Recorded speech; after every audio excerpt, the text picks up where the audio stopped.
problems across the state of Connecticut in different places. I said, okay, and what's happened? Yeah, blight in the East End. Yeah. So I should say, and what's happened? Yes, well, oftentimes what we do is we have this dialogue, we talk with the water treatment company, and sometimes simply by just setting up a hotline for example, right now, well, we don't smell anything right now. Maybe by this afternoon, something starts to come out. We can start to figure out when is the time when this thing is happening, and by doing that, we can isolate it to maybe some of the practices that are happening inside the factory, which maybe might cause them to do just one or two things. Maybe they don't use this storage container; they use this one instead, because every time they use this one is when we get the smell. So it's about trying to figure out why the problem is happening. Let me ask you this: Sure. Is it more than the smell? I don't know. What's the scientific thing? Because if it got a foul odor, usually it gives off byproducts. Right. Is that affecting our water system? I mean, because now I put my hand in water, it feels oily, dude. Water don't feel oily. Okay. Well, see, you know what I'm saying? I mean, and this is why it's so important to have you there, because you are. Listen, when all of this stuff is happening, you guys are the ones that are directly impacted by what's happening. So I would love to have your dialogue there to talk about this, so that way the people who are the experts, I'm not the expert, but you know what, but I can bring the folks But you bringing the experts here. Exactly. That's your job. Now, You are the community. And let me ask you this, as far as that, that, because that's very important for our environment, but also what the residents are having a problem with, in all honesty, is dealing with slumlords. Okay. The fair housing, to be exact, and it's like we're trying to fight certain issues, but we can't be heard because it's just it's just taken. I mean, we can look around the East End and do private investigations of the homes and stuff like that, and they're just not taking care of it. So what can we do? I mean, is there any way that you can help? How can we secure as well as live in an environment of let's say by the health code, living healthy? But listen, not just the East End, but all of Bridgeport. We deal with folks that are slumlords, people that they derive the rent and then they live, whether it's Westport, New York, Easton, wherever. So one of the things that we need to do is we need to be able to identify whenever there are situations where things may not be up to code. Well, you know what? Then we need to get the Bridgeport Health Department here so they can send the inspectors, so they can come in, they can check and ensure that these people are doing what they're supposed to be doing. If you're a good, you're a good tenant, you pay your rent on time. You should also have a unit that is up to par, that's up to code, and ensure that that's the case. So, sure. Why is it so hard for people to get Section 8?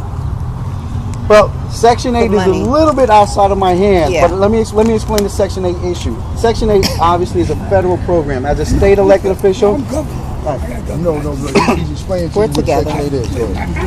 Section 8 No, but he's about to break down the fundamentals of Section 8.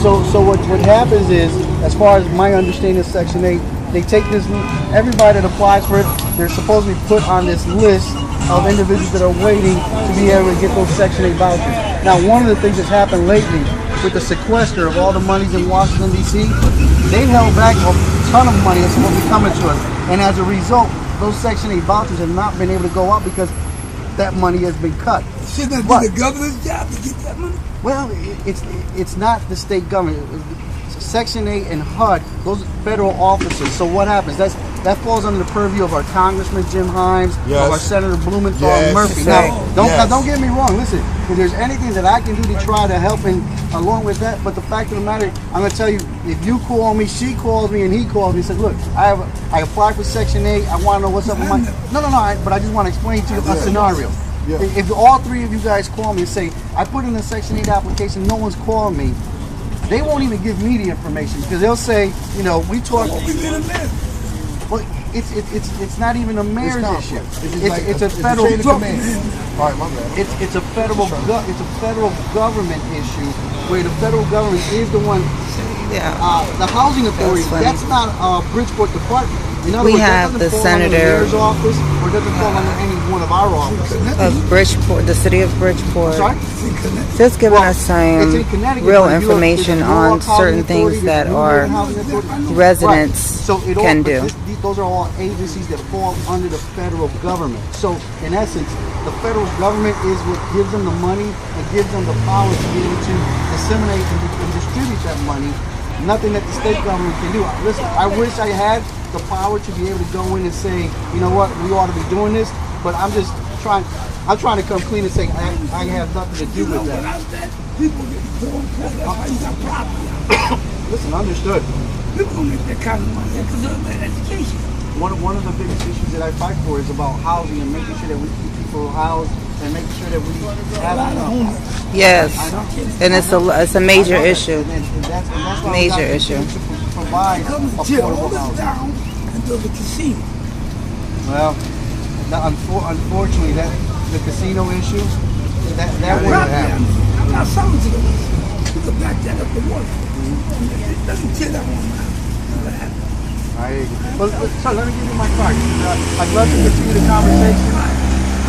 Well, it's on the fire, but I just want to give you my card as well. If there's ever anything we can do to be helpful, please give us a call. Your first name?